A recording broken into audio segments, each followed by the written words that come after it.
할렐루야. 네, 6월입니다. 6월. 특별히 6월이 되어지면 우리나라는 다른 나라에 비해서 우리나라는 나라를 생각하지 않을 수 없고 교회를 생각하지 않을 수가 없습니다. 예.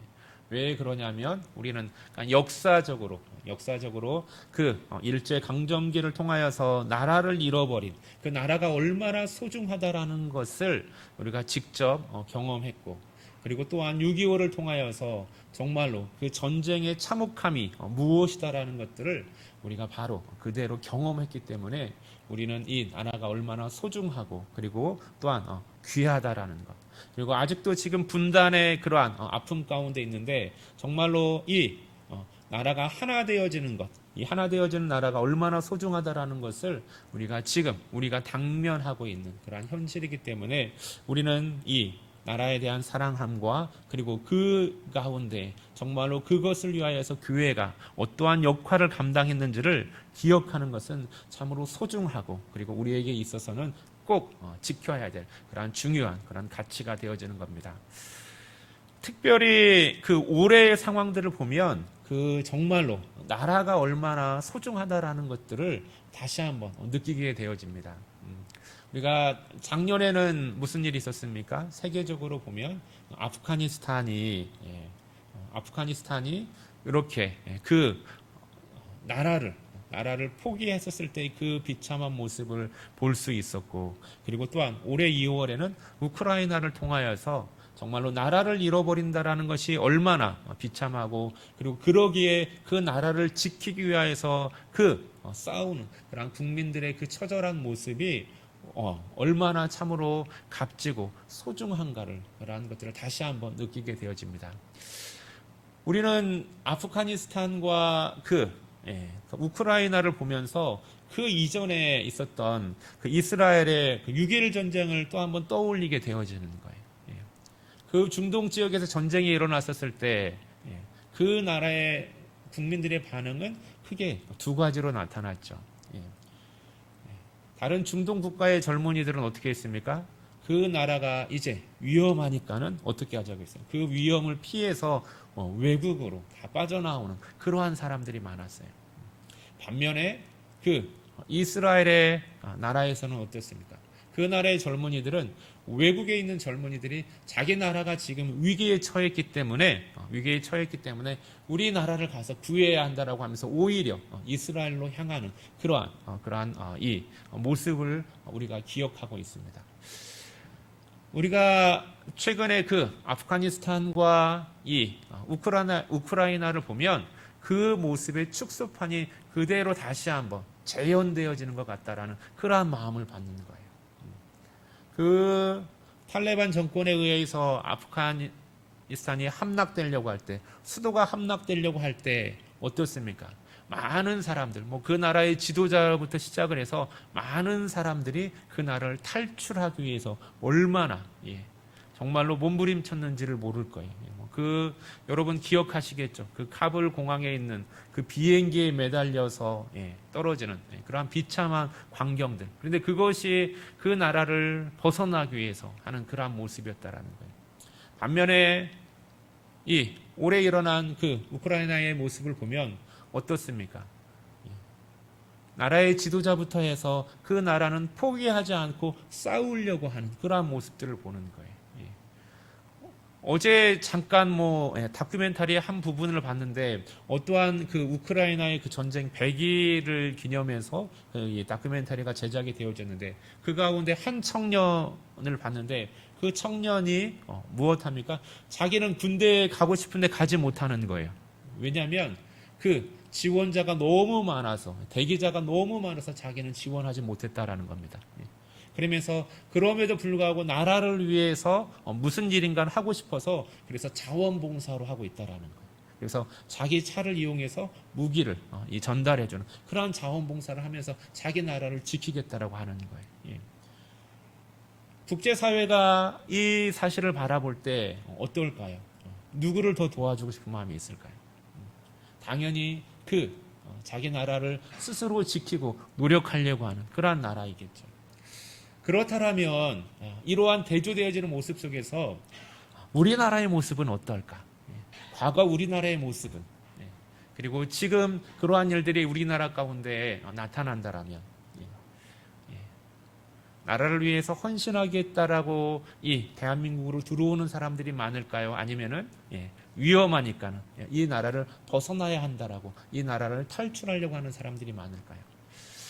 이거에 대해서 제가 질문을 던지고 그리고 답변을 한번 들어본다면 이것은 답변은 제 개인적인 생각에는 답변은 하나로 모아지지 않고 각기 둘로 나눠질 것 같아요.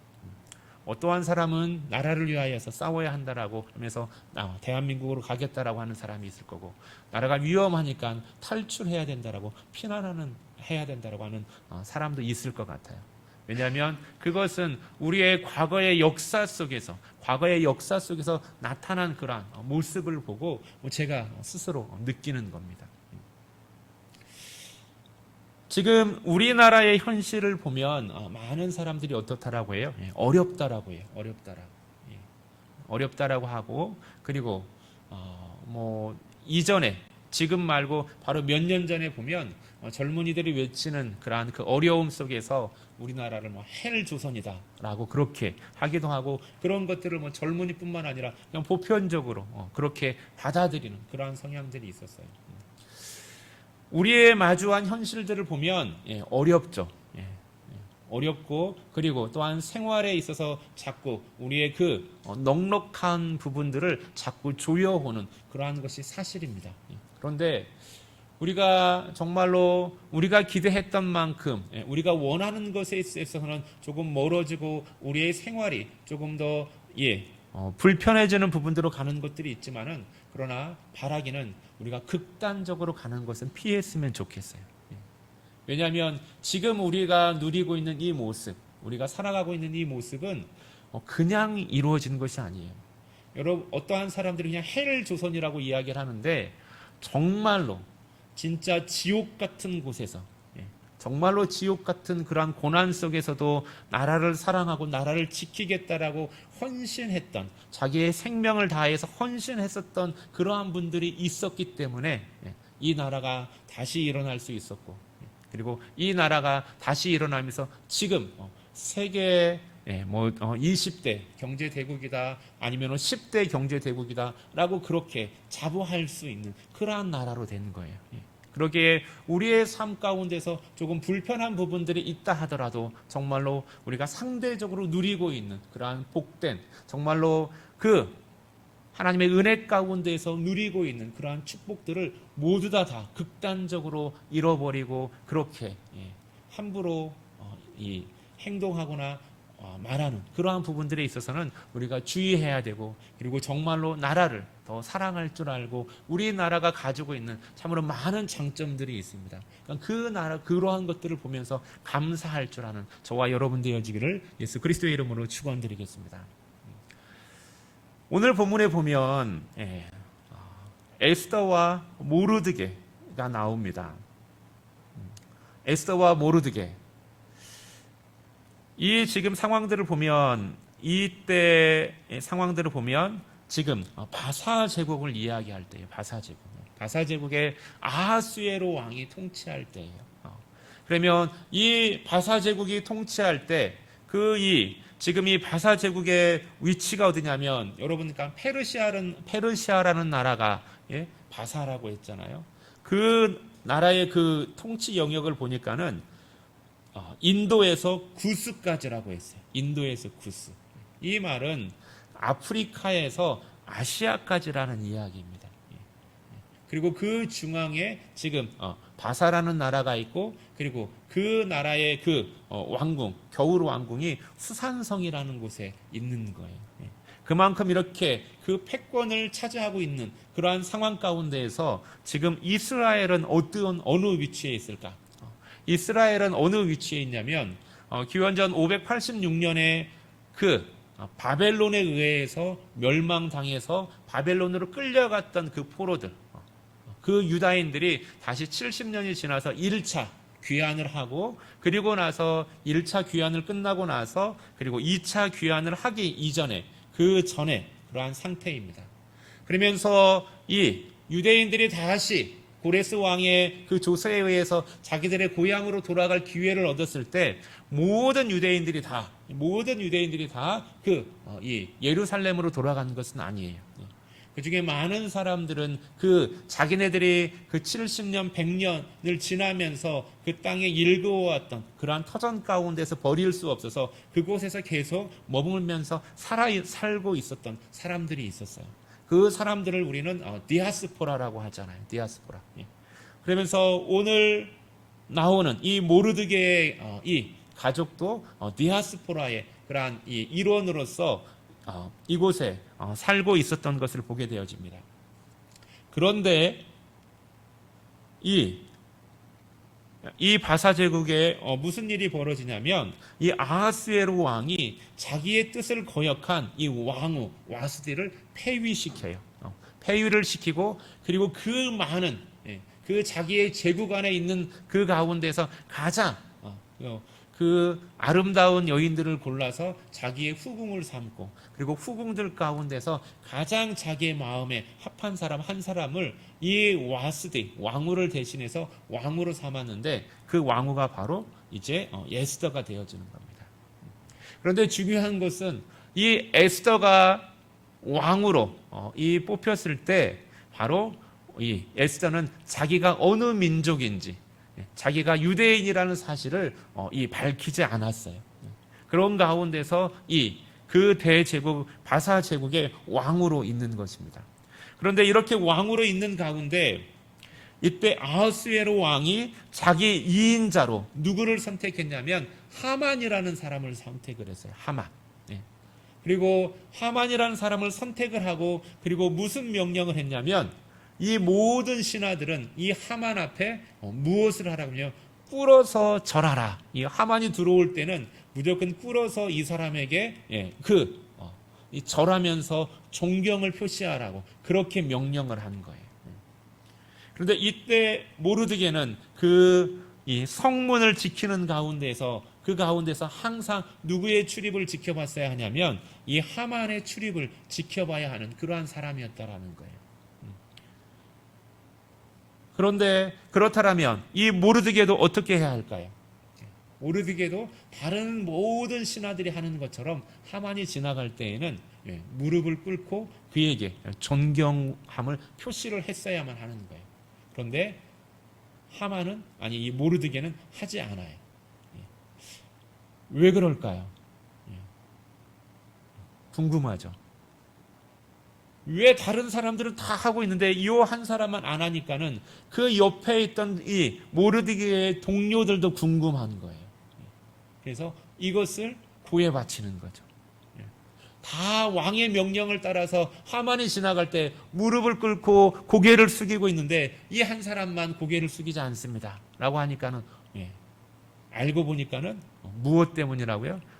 그 이유를 모르드게가 이야기하는데 자기는 유대인이라는 거예요. 유대인. 그리고 이 사실을 누구의 귀에까지 들려져요? 하만의 귀에까지도 들려져요. 아니 유대인인데 유대인이라는 것이 왜 하만에게 이 무릎을 꿇어서 존경함을 표하는 것이 왜 문제가 될까요? 사실은 다른 유대인들이라 하더라도 다른 높은 지위에 있는 사람들에게 왕 앞에 무릎을 꿇고 이 공경함을, 존경함을 표현하는 것은 그 유대인의 모습 속에서도 얼마든지 볼 수가 있는 것이거든요. 근데 왜 이 모르드게는 유독 하만 앞에서만 그것을 무릎을 꿇지 않고 나는 유대인이야 라고 하면서 고개를 뻣뻣이 들고 있었을까요? 이 사실을 들은 이 하만도 발칵 뒤집어집니다. 그런데 이 자기한테 경배하지 않는다라는 이 사실, 모르드게가 경배하지 않는다라는 사실을 두고 모르드게만 벌하려고 한 것이 아니라 모르드게가 유대인이라는 사실을 알고 모든 유대인들, 이 바사 제국에 있는 모든 유대인들을 멸하겠다라고 그렇게 결심하는 거예요. 왜 그럴까요? 하만은 이 앞에 보면 아각의 후손이라고 되어 있어요. 아각의 후손. 이 역사적인 배경을 우리가 좀 살펴볼 필요가 있는데요. 아각은 여러분 혹시 기억나시겠어요? 예. 아각은 아말렉 족속이에요. 아말렉 족속. 예. 그래서 이 아말렉 족속은 어떠한 족속이냐면 이스라엘 백성이 출애굽했었을 때, 출애굽에서 탈출해서 비무장 상태로 그 가나안 땅을 향해서 나아갈 때 뒤에서 쫓아와서 이 이스라엘 백성을 공격한 것이 아말렉 족속이에요.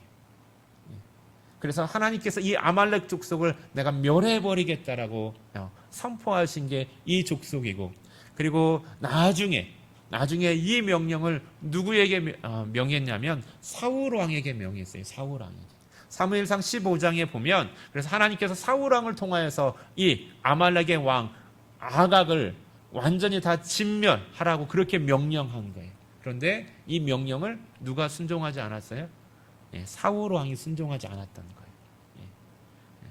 그러한 이 단순히 그냥 이 사람이 싫어서가 아니라 이 역사적으로 이 아말렉 족속과 이스라엘의 관계에 있어서 이러한 역사적 맥락이 있었기 때문에 모르드게는 이 하만에게 고개를 숙일 수가 없었고, 그 고개를 숙이지 않는 이 모르드게 한 사람을 보는 것이 아니라 이 하만은 유대인 전체를 보면서 이 사람들을 다 멸절시키겠다라고 하는 그러한 이 하만의 교만함 플러스 이러한 민족적인 그러한 감정이 함께 섞이게 되어진 것입니다.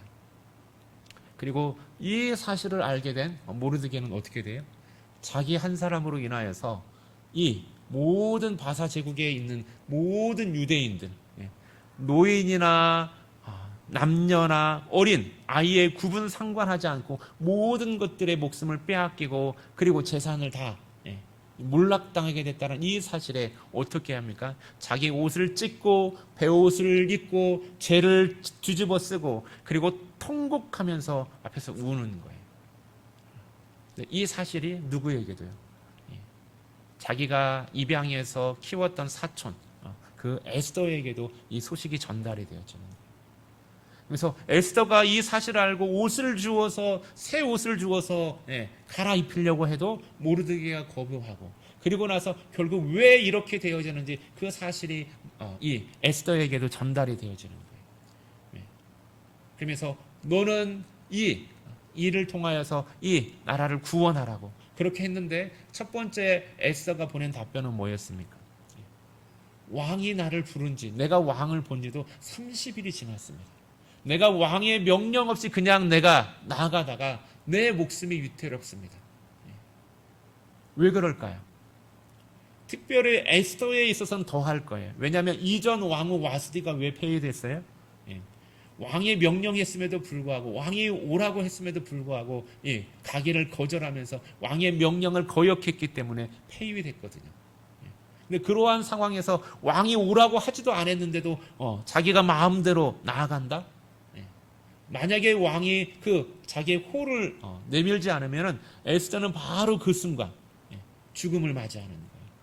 내가 그런 위기 속에 있기 때문에 못 갑니다 라는 거예요. 그러자 어떻게 합니까? 모르드게가 다시 이야기하는 거예요. 사람들이 너 유대인이라는 거 모르고 있지. 너가 유대인이라는 사실을 감추고 있음으로 인하여서 모든 민족들이 다 망할 때 너 혼자 살아남을 거라고 그렇게 생각하지 말아라. 설령 너가 살아남는다 하더라도 하나님이 너와 너의 집을 멸하실 것이다. 그리고 유대 민족은 다른 사람을 통하여서 구원함을 받을 것이다. 너가 지금 이 왕위에 앉은 그 이유가 그것이 바로 오늘 이것을 위하여서 아닌 줄 너가 어떻게 알지 못하겠느냐 라고 하면서 모르드게는 다시 한번 강력하게 에스더에게 나라와 민족을 위하여서 결단할 것을 촉구하는 거예요. 이 말을 듣고 에스더가 결정한 건 뭡니까? 세 가지를 부탁을 했어요. 첫 번째로 이 수산성에 있는 모든 유다인으로 하여금 3일간 금식하면서 나를 위해 기도하게 하옵소서. 두 번째, 나도 모든 유다인과 같이 그들과 같이 나도 나의 시내와 더불어서 나도 3일간 금식하며 기도하겠습니다. 그리고 세 번째, 내가 그리고 왕의 규례를 어기고 나아가 내가 죽으면 죽으리이다 라고 결정하고 어떻게 합니까? 이 결정대로 에스더는 그 아하수에로 왕에게 나가는 거예요. 물론 뒤에 많은 사건들이 있어요. 많은 사건들이 있어요. 하만은 이 모든 유대인들을 죽이기 위해서 날을 정했는데 어떻게 날을 정했냐면 제비를 뽑아서 이 날짜를 정했어요. 제비를 뽑아서. 그래서 제비를 뽑았는데 그 달이 12번째 달, 그러니까 아달월 13일이라는 거예요. 그러니까 13일 이 하루 동안에 모든 유다인들은 다 죽이고 그들의 재산을 몰수하라고 그렇게 한 거예요. 그리고 50규빗이나 되는 장대를 높이 세워가지고 그곳에다가 누구를 다루려고 했어요? 모르드게를 매달으려고 했어요. 그런데 결국에는 에스더가 내가 죽으면 죽으리라 하면 나아가서 그 왕을 만나고 왕을 위하여서 잔치를 배설하고 모든 신하들을 잔치를 위하여서 배설하면서 이 하만이 가지고 있는 그 계약들, 하만이 어떻게 악한 사람이라는 사실들을 드러나게 하고 그리고 나서 결국에는 어떻게 돼요? 그 장대에 하만이 달리는 거예요. 그리고 유대인들은 구원함을 받고 그리고 나서 불임절이라는 절기를 지키는데 그 절기가 바로 13일 날 모든 유대인들을 멸하기로 했잖아요. 그런데 이제는 14일과 15일 날 그들이 구원받은 날을 기념해서 유대인들은 지금도 불임절이라는 절기를 지키는 거예요. 서로 선물을 나눠주고 그리고 어려움 가운데 있는 사람들을 도와주면서 그 절기를 지키는 겁니다. 그래서 이 불임이라는 것은 뭐라고요? 제비를 뽑는다라는 거예요. 제비를 뽑는다. 여러분 잠언 16장 33절에 뭐라고 말씀하고 있냐면 죄송합니다. 제가 갑자기 절이 조금 헷갈렸어요. 사람이 제비를 뽑으나 그 모든 일을 작정하기는 여호와께 있느니라.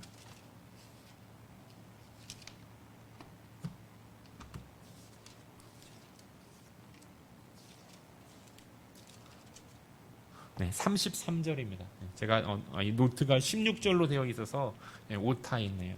그래서 이상해서 제가 확인을 해봤어요. 33절이에요. 사람이 제비를 뽑으나 그 모든 일을 작정하시는 이는 하나님입니다. 하만은 자기가 제비를 뽑았어요. 제비를 뽑아서 어떻게 해요? 모든 유대인들을 죽이겠다라고 그렇게 계획을 세우는 거예요.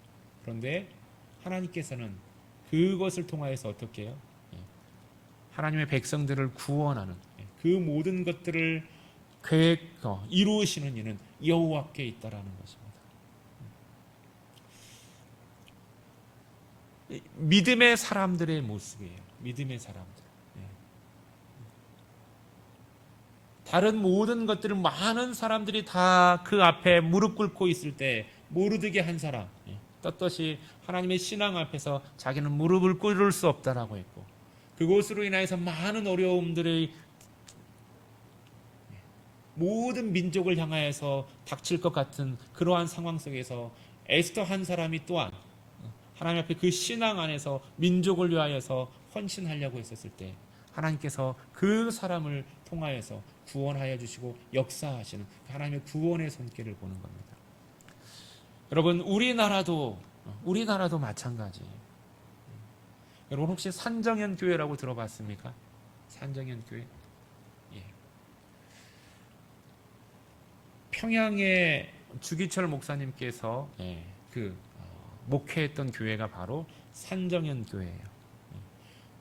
한국의 예루살렘이라고 불렸던 곳이 평양이고 그곳에서 대표적인 교회가 산정현 교회입니다. 이 산정현 교회가 왜 우리의 역사 속에서 중요하냐면 일제가 우리나라의 그 모든 신앙들을 말살시키려고 했었을 때 신사참배를 강행했었을 때 그 끝까지 끝까지 목숨 걸고 싸웠던 그 중심지가 바로 이 산정현 교회예요. 이들은 신사참배, 우상을 숭배하는 것, 그것이 그냥 국가의 의례라고 하면서 많은 그러한 국민들을 선동하고, 그리고 또한 심지어 교회와 교회의 지도자들을 회유했어요. 너무나도 부끄러운 사실은 이들이 정말로 얼마나 치밀하게 했는지, 우리 장로교회가 그 27회 총회에서 신사 참배를 해도 된다라고 하는 그런 부끄러운 결정을 내렸거든요. 그런데 그러한 부끄러운 결정을 내리기 이전에 그것을 위하여서 치밀하게 이렇게 조직하고, 그리고 교회를 압박하고 핍박했던 그러한 그 일본의 그러한 전략이 함께 있는 거예요. 그러면서 이 총회에서 이것을 가결하기 이전에 미리 모든 노예들을 통하여서 그 신사참배를 노예 이전에서 그것을 가결하게 하고, 그리고 나서 그것이 총회에서 통과되어지도록 하는 거예요. 이 산정현 교회가 속해 있던 그 평북노예도 그와 마찬가지였어요. 친일의 경력에 있는 그러한 목회자들을 통하여서 계속 그 이전에 데려다가 이 사람들을 정신적으로 회유하고, 그리고 모든 그 노예에 그 일본 경찰들을 각 목사들의 양쪽에 같이 앉게 해서 거기에 대한 어떠한 발언권도 하지 못하도록 하고, 세 가지의 조건을 주는 거예요. 세 가지의 조건. 신사참배 결의안에 찬성하거나 침묵하거나 아니면은 총대를 사퇴하거나 셋 중에 하나라는 거예요.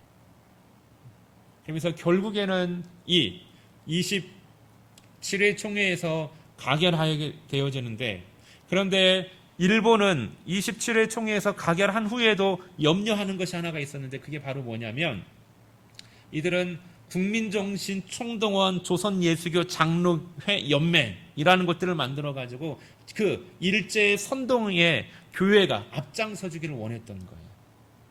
그런데 이것을 조직하려고 하는데 다음 총회에서 어떻게 합니까? 이것이 부결될 것을 염려하는 거예요.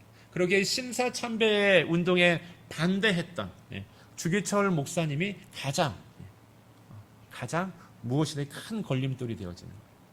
이 주기철 목사님은 단순히 산정현 교회 하나로만 끝나는 것이 아니라 이때의 장로님이 누구예요? 조만식 장로님입니다. 조만식 장로님. 우리나라 독립운동의 중심이고 그 핵심적인 역할을 했던 그 물류 가운데 있는 거예요. 중심 가운데. 우리 독립선언문 33인 가운데 16인이 그리스도인이라고 했어요. 그러면 그 당시에 우리의 그 기독교 인구는 몇 명이었을까요?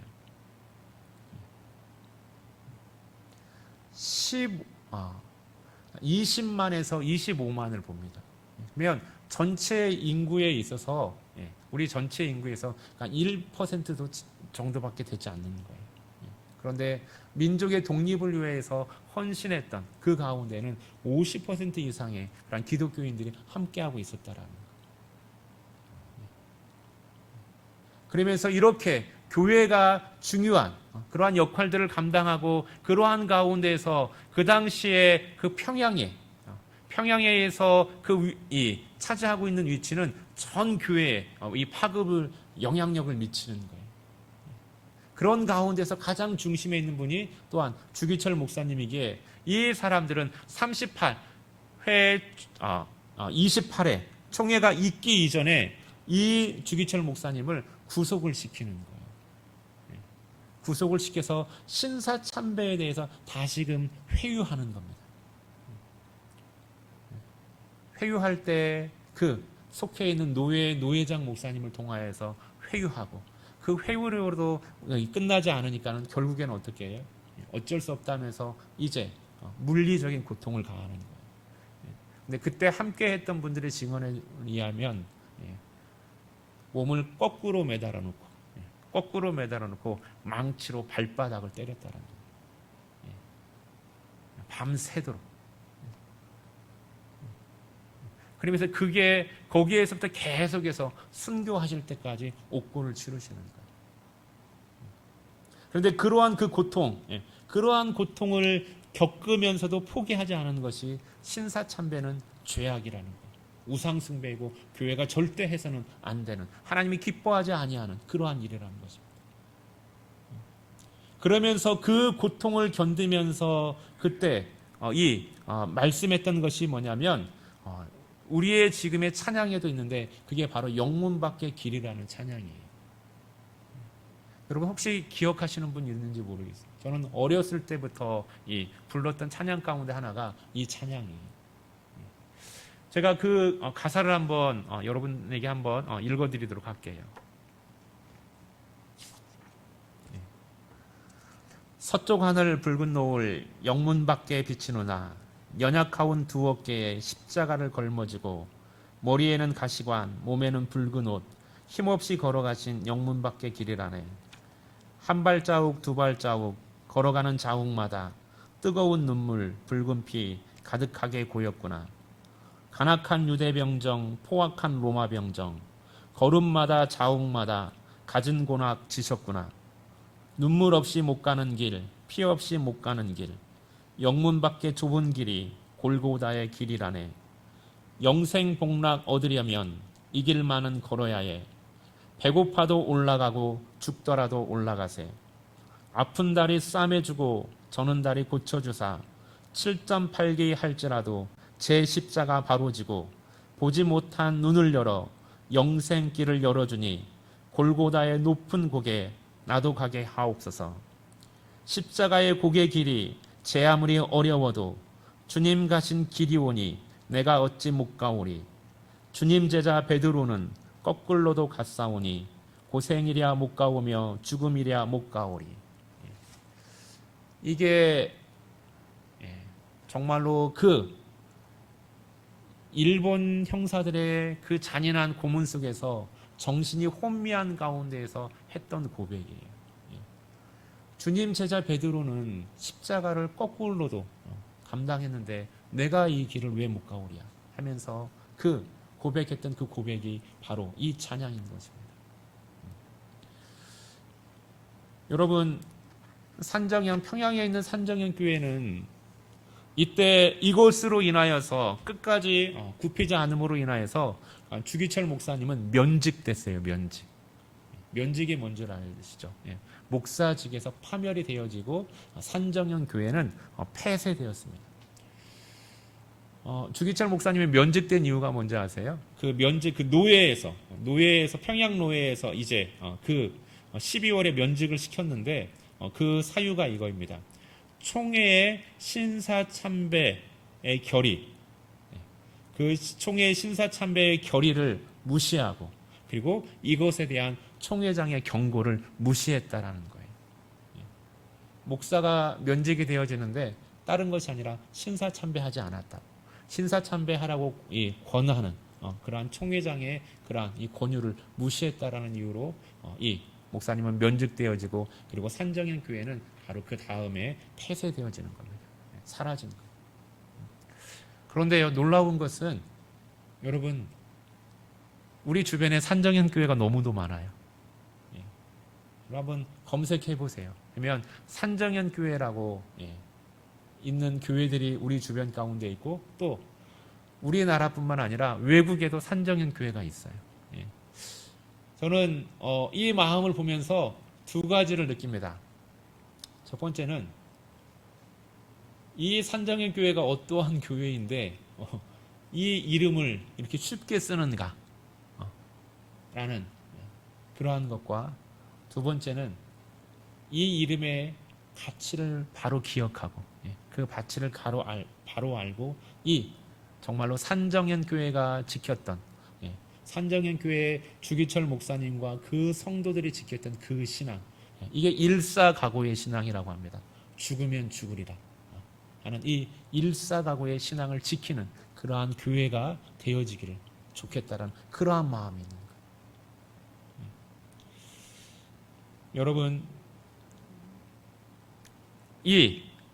우리 교회 이름이 산정현 교회 이름은 아니지만 그러나 우리 교회도 이 산정현 교회가 가지고 있었던 그 신앙과 그리고 그 신앙을 위한 그 일사각오의 그러한 정신은 우리도 함께 공유하고 우리도 지켜야 될 줄 믿습니다. 여러분, 오늘 모르드게가 그 에스더에게 권면할 때 너 혼자 살아남을 거라고 생각하지 마라 라고 했어요. 그리고 너가 지금 왕후의 이 자리에 있는 것, 이 일을 위함이 아니냐 라고 그렇게 권면하는 거예요. 오늘 우리의 시대도 어떻습니까? 많은 신앙의 위기들이 직면하는 거예요. 정말로 내가 세상 가운데서 그리스도인으로 살아갈 때 내가 나의 그리스도인의 정체성을 무너뜨리려고 하는 그런 많은 시도들이 있다라는 거예요. 그러한 시도들 앞에서 내가 이것을 피해서 나 혼자 살 수 있다라고 여러분 생각하지 마세요. 하나님이 보고 계시는 거예요. 내가 어떠한 권한이 주어졌었을 때, 나에게 어떠한 권한이 위임되어졌었을 때, 그 위임을 허락하여 준 그 하나님께서 왜 이 권한을 나에게 위임해 줬는지를 여러분 깊이 생각하고, 그리고 하나님의 뜻에 맞게 우리의 권한을 실천하는 저와 여러분 되어지기를 예수 그리스도의 이름으로 축원드리겠습니다. 이 시대를 살아갈 때 생각하는 그리스도인이 되어지기를 주의 이름으로 축원합니다. 나라를 생각하고 민족을 생각하고 그리고 하나님의 나라를 생각하는 그리스도인 되어지길. 그래서 하나님께서 저와 여러분을 통하여서 세상을 이끌어가고 세상을 구원하는 그러한 그리스도인으로 우리의 사명을 감당하는 저와 여러분, 우리 화평제일교회 되기를 예수 그리스도의 이름으로 축원드리겠습니다.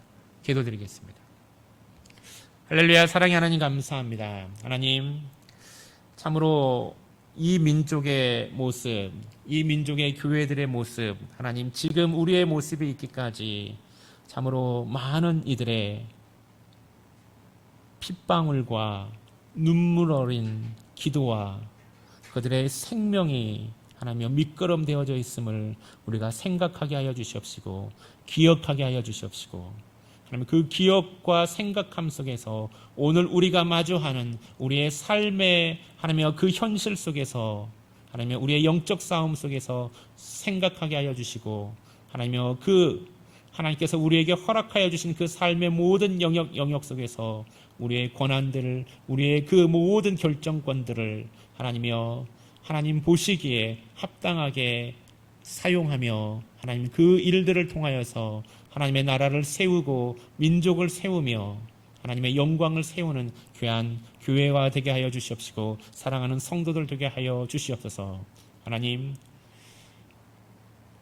우리가 하나님 앞에 바로 섰었을 때 하나님께서 우리와 함께 하여 주시고 우리가 비록 하나며 제비를 뽑고 우리가 마음으로 결정한다 할지라도 그 걸음을 인도하시고 그 길을 작정하시는 이는 여호와이심을 기억하며 살아가는 복된 성도들 되게 하여 주옵소서.